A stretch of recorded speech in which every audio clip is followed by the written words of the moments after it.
বাবার অনেক দিনের ইচ্ছে ছিল বাগানটাকে একটু অন্যভাবে সাজানোর, তাই পিভিসি রেইন পাইপ এনে অনেক দিন ধরেই রেখে দিয়েছিল, কিন্তু সময়ের অভাবে আমি করতে পারছিলাম না। ডিউটি থেকে এসে দেখছি বাবা পাইপগুলোকে কেটে কালার করে রেখে দিয়েছে। এর উপরে আমার কিছু একটা এঁকে দিতে হবে, তাই বাবার ইচ্ছে আজ পূরণ করার জন্য রং তুলি নিয়ে বসেই পড়লাম। এই পাইপগুলোর উপরে আমি তোমাদের আফ্রিকান ট্রাইবাল আর্টের নারী মূর্তি এঁকে দেখাবো। আজ সময় করে এঁকেই ফেলছি। নিজের হাতে করা এই শিল্পগুলি যখন বাগানে দুলবে তখন বাবার হাসিটাই হবে আমার শ্রেষ্ঠ পুরস্কার। সবুজ গাছের মাঝে আগুনের মতো লাল এই আর্টগুলো যেন এক অপার্থিব সৌন্দর্য তৈরি করবে। প্রকৃতি আর মানুষ যেখানে মিলেমিশে একাকার। এই আর্টকে আফ্রিকান ট্রাইবাল আর্ট বলে।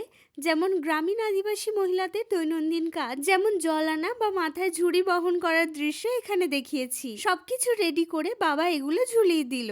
এর ফাঁকে বাবাকে নিয়ে একটা ছবিও তুলে নিলাম। খুব সহজে একে তোমরাও এরকম ঝুলিয়ে রাখতে পারো।